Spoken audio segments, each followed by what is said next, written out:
back up here and answer any specific questions on where we are from the process on our side. So you have the chairwoman of the NTSB. She'll come up here shortly.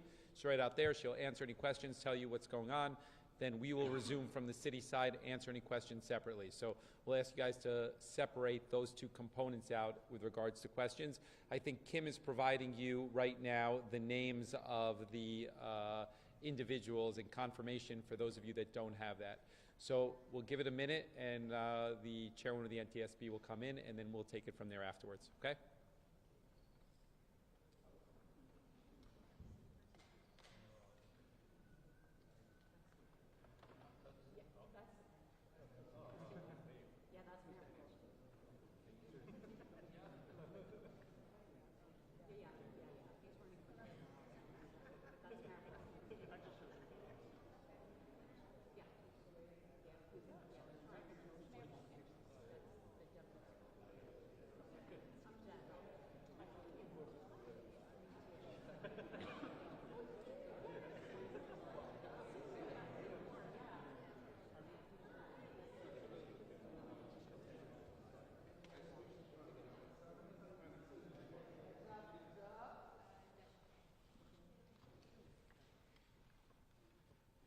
Thank you for joining us.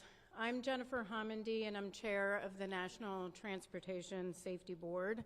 Our investigator in charge for this investigation, we call the investigator in charge the IIC, is Leah Reed. That's L-E-A-H, and then it's R-E-E-D.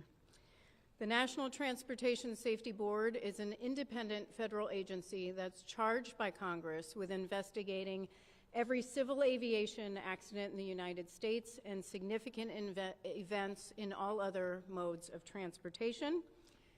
As you know, we're here to investigate yesterday's crash of a Bell 206L4 helicopter into the Hudson River near Jersey City, New Jersey. The helicopter departed the downtown Manhattan Wall Street heliport in New York at about 14:50 for an air tour flight. The helicopter is owned by Meridian Helicopters, LLC, which is based in Broussard, Louisiana, and operated by New York Helicopter Charter, Inc. Before I go on, I want to extend on behalf of the entire NTSB our deepest condolences to those who lost loved ones in this tragic event. I also want to start by thanking the first responders. This was a tremendous, tremendous effort.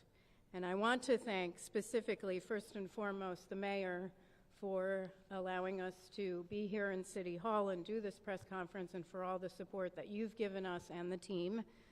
I also want to thank the Jersey City Office of Emergency Management, the Jersey City Police Department, Jersey City Fire, Jersey City EMS, Port Authority of New York and New Jersey Police Department, the New Jersey Park Police, the New Jersey Transit Police Department, Hudson County Office of Emergency Management, the NYPD Special Operations, FDNY Special Operations, New York City Office of Emergency Management, the United States Coast Guard, the Army Corps of Engineers, and so many others that we will continue to mention in our follow-up press briefings. Now, I want to set expectations for this press conference. This crash occurred yesterday at about 3:15 p.m., so we're not even 24 hours later. Rightfully, the focus yesterday was on, first and foremost, victim recovery, and then wreckage recovery. Our investigators, the NTSB, we stay out of the way when victim recovery efforts are in process. That is first and foremost, most important. Our investigation can always wait. Once that was done, we had Luke Sciatta, who is our chief of our Eastern region, who lives right here in New York, on scene as part of the wreckage recovery operations. And those two were the focus for yesterday. The rest of the team began to arrive late last night, including me, and early this morning. So that means this is the first full day of our investigation. And as you can see, our investigators are out doing some of the work that I'm about to talk about in just a second. But as far as information sharing today, I am not going to share a lot of investigative information. We have a lot of information, but we do not speculate. We need to confirm information. That is a process that takes time. So I will say, I understand that you have a lot of questions, and we will attempt to answer them over the coming days. A little bit about our team and our process. We have 17 people who are here on scene. That includes 10 investigators. They are supported by a minimum of 10 experts back in our headquarters in Washington, D.C. The on-scene specialists, they are experts, and they have the following specialties. Operations, they'll focus on the helicopter operator. They'll look at the owner of the helicopter itself, and they will look at pilot qualifications and other information. We have experts on helicopter airworthiness, on structures, and on systems. We also have our evidence management team here, as well as our transportation disaster assistance team, which is responsible for working with the family to get them the assistance they need throughout the course of the investigation, not just here on scene, but in the coming days, weeks, and months throughout the investigation to the issuance of our final report, and sometimes for months and years beyond. The wreckage exam began this morning. Our team, I was there, our team began pulling components and the engine off the wreckage and other components that they would like to more closely examine. Most of their focus was to turn it upright and move the helicopter or the wreckage inside so that they can begin to do a more comprehensive examination and get to the other side of the wreckage that was against the pavement. We also are aware that there are dive teams. The New York Police Department is still diving for components and pieces of the helicopter that we are still looking to recover. Those include the main rotor, the main transmission, the roof structure, and the tail structure, and we appreciate all of their hard work. And then we have a whole team that is collecting the standard information that we normally gather as part of any investigation, which includes pilot qualifications, logbooks, history of the helicopter, maintenance logs, and so forth. We do have the logbooks for the pilot. The pilot held a commercial pilot certificate with rotorcraft and instrument ratings. The pilot reported 450 hours of total flight experience on his most recent medical, which was issued on September 20th, 2024. As of March 29th, 2025, the pilot accumulated about 788 hours of total flight time. We still need to calculate flight time in that Bell helicopter, and I'll have more information on that hopefully tomorrow, because he previously was flying a Robinson 44. Now, what we are hoping is that we are able to get the public to send us any photos or video you may have, or if you want to contact us because you believe that you have information that could be pertinent to our investigation, please reach out to us, provide that information to us. We will get in contact with you at the following email address: witness witness@ntsb.gov. That's witness@ntsb.gov. Now, I will take some questions. Again, a reminder, I know there will be questions for very detailed investigative information. I am happy to talk about the team, their qualifications, the process. I am not going to speculate on investigative information. We are very factual, and we will provide that in due course. So I will call on you. Please state your name, your affiliation for me. Sure. It's Matthew Chase of Newsday. To the extent you're able to share this, is there a preliminary cause? I realize you gave that early talk, but is there a cause preliminarily that you can share with us? The question is there a preliminary cause? We do not have a preliminary cause. That takes time. As I stated, our team focused on helicopter airworthiness and structures and systems is at the facility with the wreckage, doing the wreckage exam. That takes time. Of course, it takes time to also gather information, records that we need to comb through, so we do not have that at this time. And just to mention, as regarding cause, we will not speculate on cause ever, but we will not be determining any sort of preliminary or probable cause at the scene of an accident. We don't do that. What we are doing here is gathering the perishable evidence, the evidence that we need to gather for our investigation. When it comes to maintenance logbooks and other materials, we can look at those materials later on. What we need to do is look at the wreckage now. We need to focus on finding some of the additional components and structures that we're looking for, conduct witness interviews, and gather the records that we need. We can review the records later, so that probable cause will not occur for quite some time. Yes, ma'am, and then we'll go here.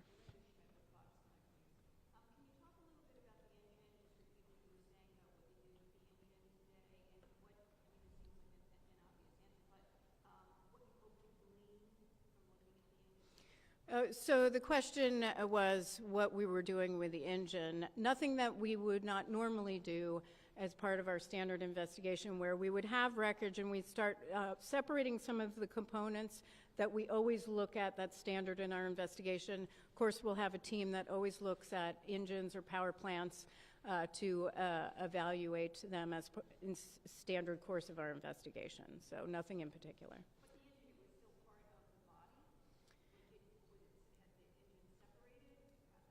It was in the wreckage, and so we separated it from the helicopter so we could take a closer look at it in a more upright position. Yes, sir.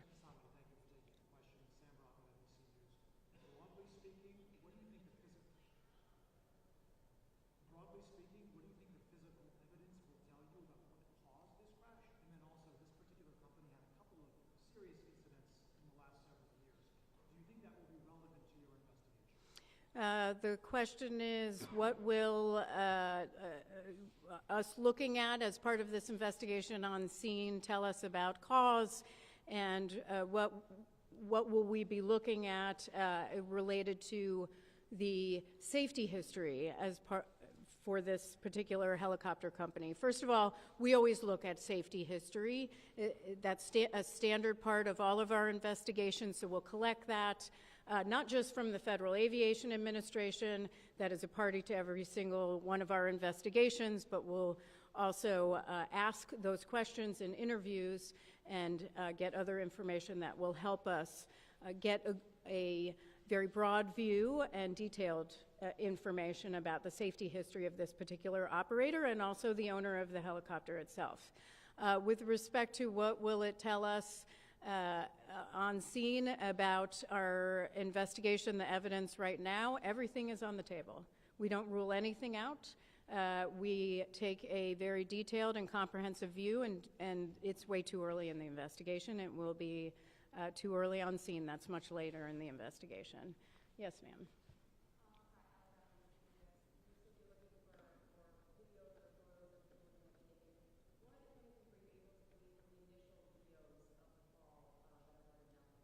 The question is, what have we been able to glean from the videos that are already circulating on social media? Those are very helpful for our investigators, certainly, but a lot of those videos are from a very far distance, and so we'll have to look at those a little bit further back at headquarters, but we're hoping to get some additional videos that provide us information. We don't know what people have recorded or taken pictures of that could be helpful in an investigation.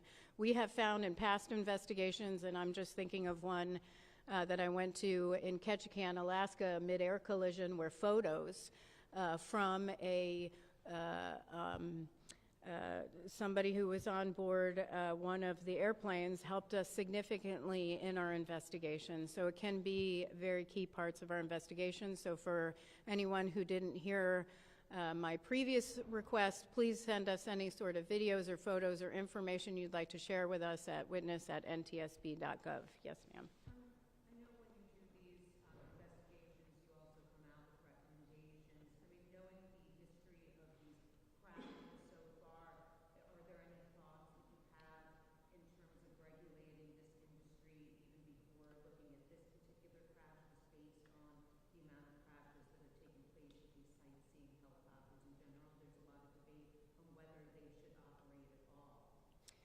So the question is, do we have any sort of concerns or have we issued any sort of safety recommendations in the past about these type of air tour operations? We have.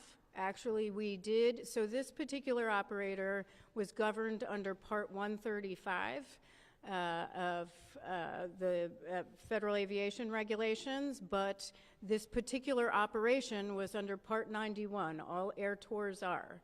We have issued an entire report on Part 91 operations with respect to revenue passengers. We believe in one level of safety strongly, and that may not look like regulation for a major commercial airline, but we do believe that they should be regulated. We have issued recommendations in the past on recorders, crash-resistant recorders. We've issued numerous recommendations on safety management systems, on particular regulations for Part 91. It's too early to say what we would recommend as part of this investigation. However, this is a concern that we've raised for a number of years. Certainly we raised this after the Fly Nyan crash, and in a specific report that we have online at ntsb.gov focused on Part 91 revenue passenger operations. And so I would direct you actually to that report. It was very comprehensive about our recommendations, specifically about air tour operators. And if you can't find that, our media relations team can help provide that information, because we did issue a set of recommendations to improve safety in this area. That will be part of, the question is, was this operator complying with those recommendations? Those are recommendations, not regulations, but we would have to look at that, and that will be standard in this investigation. So thank you very much, sir. And then I'm going to go over here. Have we recovered the rotor? We are looking for the main rotor and the tail rotor right now.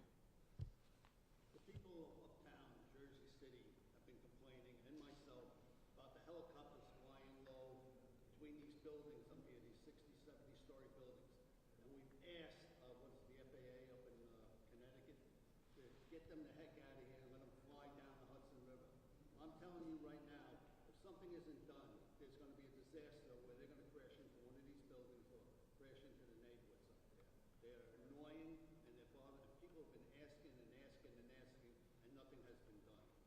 Thank you. There was a comment about, thank you, sir. There was a comment about the concern about these helicopter operations, and thank you very much for sharing that. Appreciate it. Yes.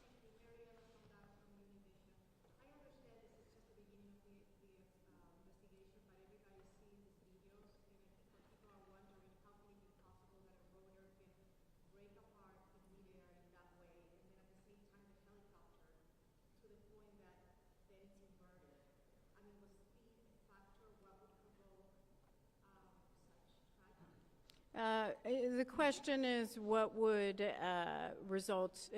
how did this essentially how did this tragedy happen where a helicopter would break apart in the air? I understand that is a significant concern and a question on everyone's mind. It is going to take time.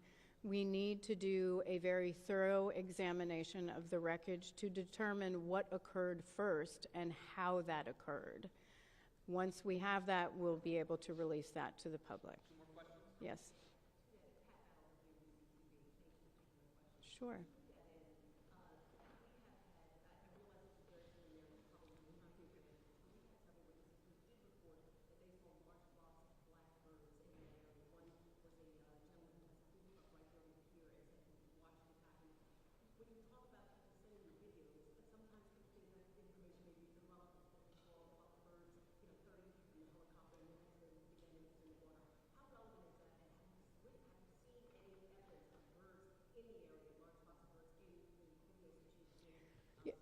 Yeah, great question, because I think sometimes people are reluctant to really reach out to us because they may not think something is relevant to our investigation. So the question was on reports of a large flock of birds in the area shortly before the crash. We are aware of those reports. We discussed it this morning. It's something we will be looking into. What I will say to the public, if something struck you as different, or maybe you paused, or it crossed your mind that maybe it's something you would like to share with our investigators, there's no downside, please, in sharing that information with us. You can be very helpful in providing that investigative information to the NTSB. So again, witness@ntsb.gov. Even if you think it's irrelevant, please send it in. Yes, sir. Hi, Stephen Nesson, WNYC Radio. You said there are 17 people on site here working on the investigation and 10 in D.C. Is that how many people you would typically have for a helicopter crash investigation? Is that the same number, for example, during the Flynon helicopter crash, or have cuts at the federal government reduced your number of investigators? So the question is, the 17 investigators here and 10 who are supporting back home, but the 17 personnel here, 10 of which are investigators, is that typical for an investigation like this?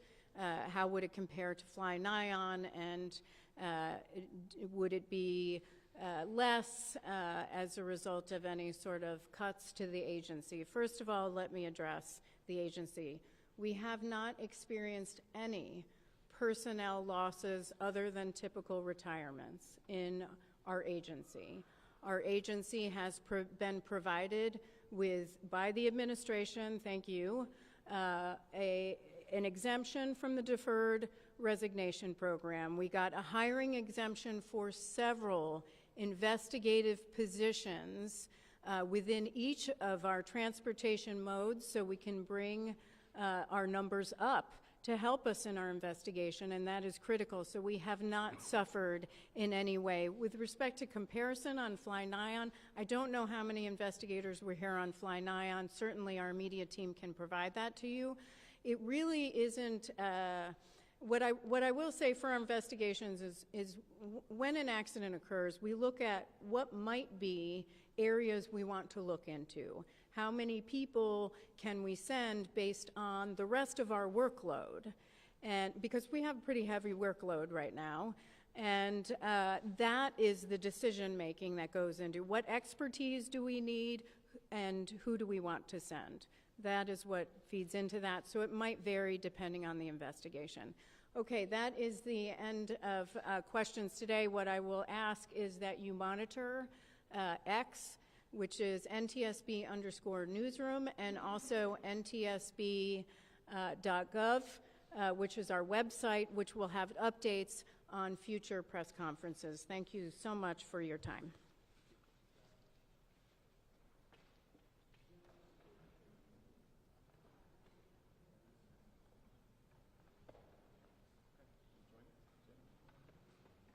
Okay. If there's any questions to our emergency management or director of the police, we could answer those as well. If not, we'll close it out and say thank you for coming. Was there a black box? I know this may be Want to speak to that, Greg? Black box question. At this point, we have been advised that it was recovered. That's part of the dive operations that's currently on the way. They are. Is a black box? I don't know, but if there is, that's part of the dive operations. It's currently on the way. The NYPD scuba. Louder. Yeah, the NYPD scuba team, as indicated by the chair, has been assisting us since the last evening. They're doing a comprehensive search of the crash area. If in fact that item is recovered, that'll be turned over as part of the evidence. You don't know if I don't know if this, right. but is it possible that this model does not have a black box? I have no idea. That would have to be directed to. Yes, Pat?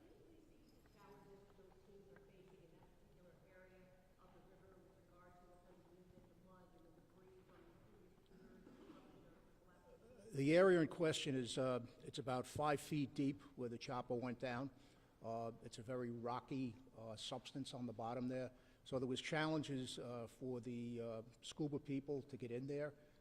Even to this day, we were doing recovery on the pier line and the shoreline where getting a boat in that close was tough. So it was a lot of the stuff our emergency service people, people from my office were out there physically walking the shoreline recovering items.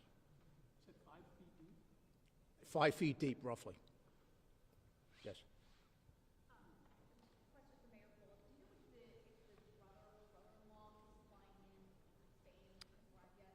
I believe they said it was an hour and a half from now until he arrives. Is that what they said? Yes, all the He was, fam.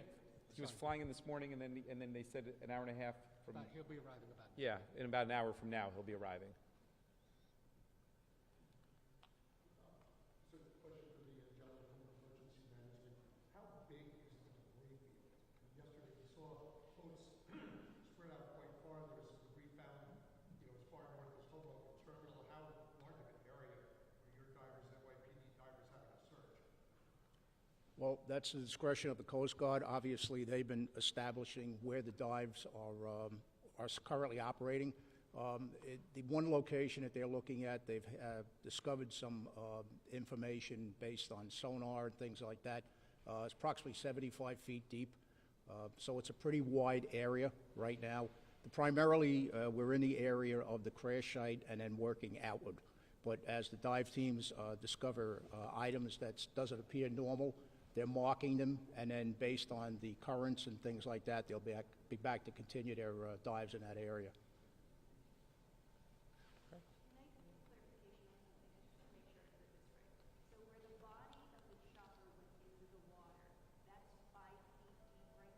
Approximately 5 feet deep.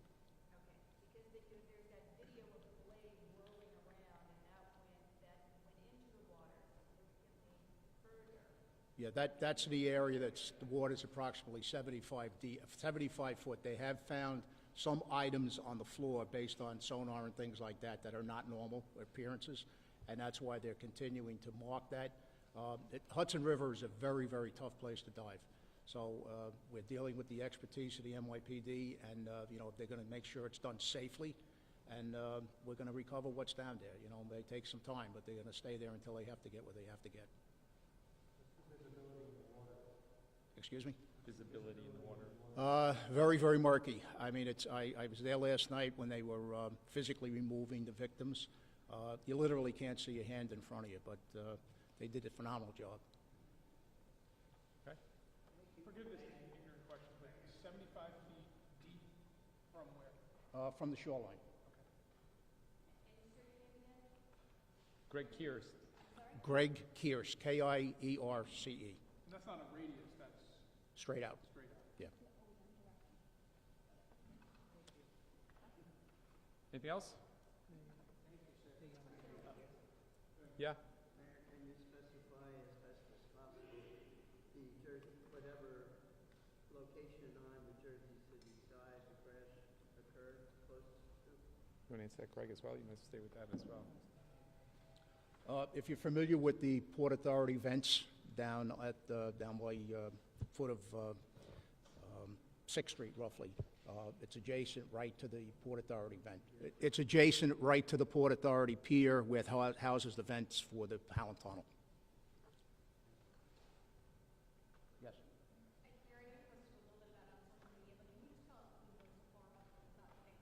I'm sorry? They told us, I touched on the fact that they were here for a birthday trip for the mom. Her birthday is actually, I understand, in June, but it was a trip that they were doing now. It was one of the child's birthdays today.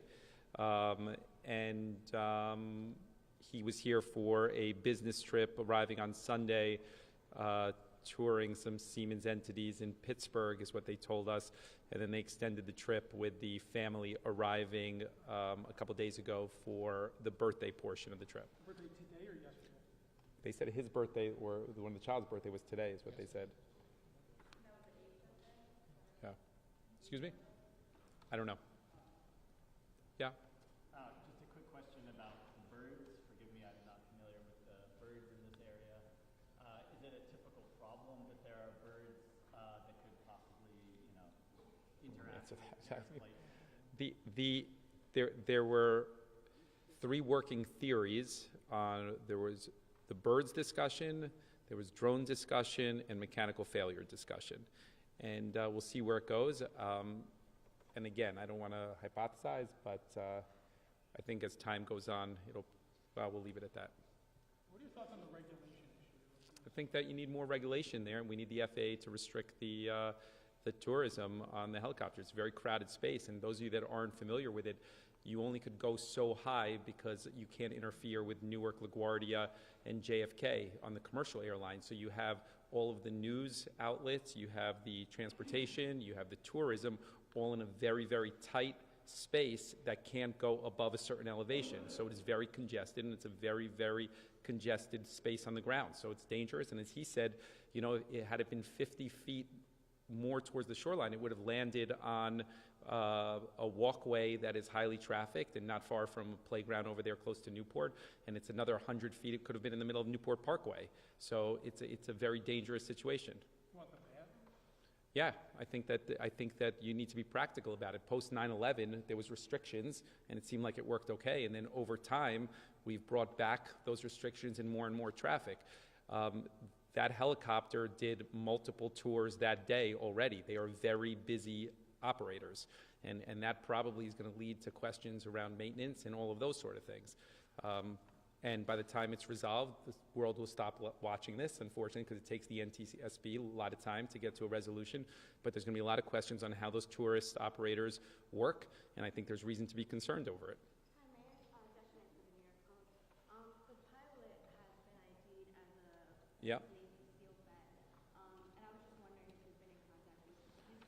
They told us I have not, he's been in contact. The mother is in Utah, and he's a veteran and African-American male, 36 years old? Yes, 36 years old. Yeah. For clarification purposes, Mr. Mayor, for your division, we understand there were 3 children. Can you clarify the ages? Do you have the exact ages? Kim, when we're done, Kim will give you the exact ages. Kim will come up at the end and give you the exact ages. She'll give you that information. She'll give you that. Anything else before we wrap it up? Yes. Yeah. I mean, look, you have these operators saying a lot of different things. I think a reasonable person would come to the conclusion that if you're a pilot and you're going on a trip, you would recognize whether you have fuel or you don't have fuel in that. That helicopter was used on multiple trips earlier in that day. So I would likely rule that out. I'm going to go with the hypothesis that that's probably not going to end up being the outcome on this. Have you worked with the family in Spain? We spoke today to the executives. I did to the executives at Siemens, and they flew out last night. And the one that flew out actually has a close family relationship with the deceased. They would vacation together. So there's familiarity there. He was facilitating conversations with the consulate in order to facilitate the release of the bodies to bring them back to Spain. And then, as we said earlier, family members should be arriving in an hour or so. You said the brother-in-law. Kim will give you the pilot's name and the ages. Brother-in-law, you said? Yeah, I believe it was the wife's brother. Yeah. Another question for your emergency manager, folks. Greg. Items that the divers are looking for. Does that aircraft have a black box? Are you looking for that? Whatever items, as I say, I'm not familiar with whether there's a black box or not on that type of an aircraft. What they are looking for now in particular was the transmission, the rotors, and other associated items associated with the actual engine and things like that. When the chopper was taken up, it was very, very seriously damaged. So as the NTSB chair had said, it was delivered to the Army Corps of Engineers via boat. And this morning they were over there first thing doing their first portion of the investigation. But as I mentioned, there were some items that were found on the sonar that is a matter of interest. So they are continuing to do their dives. Weather permitting, of course, you know, it's a tough, very choppy out there today, but they're the best at what they do.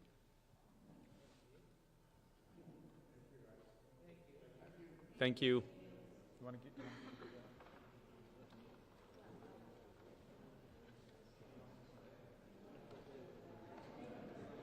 Okay, if everybody's ready, I can give the names. If I could give them once, that would be great. If everybody is ready, everybody have pen and paper? Okay. They're asking if you guys can just get down because they're just Are you going to be doing it on camera? doesn't matter. They're asking you to. They're yelling at you. She's not saying anything that's for the camera. She's just giving a name. I'll wait till you're ready. Okay. I will give names and spellings, and I'll do it twice. I'll go back over. Please forgive the pronunciation. Augustine Escobar Canidas. That's Agustin Escobar Canadas,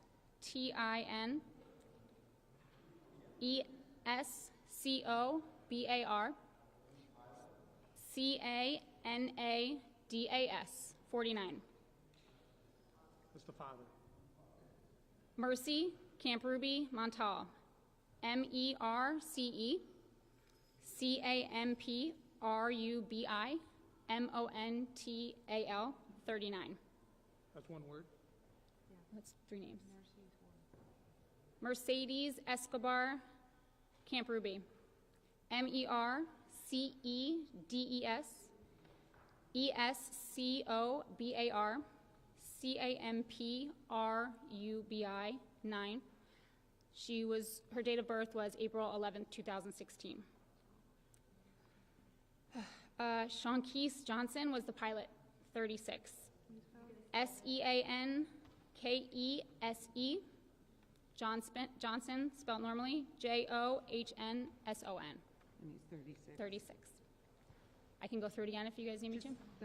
The wife and kids. Okay, so I'll just go through it all one more time so that we don't get asked a bunch of times. All right, so 49-year-old Augustine Escobar Canidas, AGUSTIN ESCOBAR CANADAS, again, 49. Mercy Campruby Montal, MERCE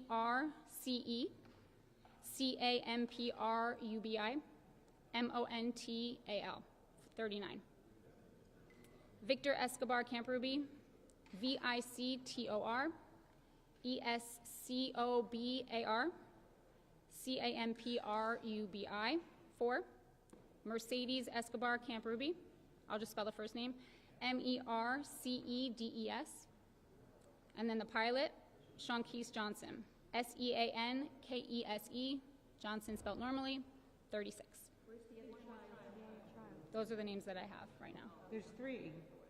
Oh, no, there's 2. Yep. Oh, you're right. Those are the only names I have right now. Yeah, Victor and Mercedes. Those are the only names that I have confirmed. And at the 11-year-old. There were 3, though. There are 3 kids, yeah. Justine Canadas is the dad, right? 49. 49. So why don't you have the, I'm sorry, just, That's what I have confirmed. It's out of my hands. That's what I'm given. in the two that passed at the hospital, do you know which were, but they were the 2 children, right? Yes. Sorry, how old is Mercedes? 11. She would have been 9 today. The one thing I didn't get is just like the spacing. Okay. I know, I'm sorry. You said it quickly, so. Well, they're all because they're all spelled the same. Okay. It's like Escobar, Canadas, Campruby, Escobar, In Spain, they used 2 last names. Yeah, no, but I just wasn't sure which one.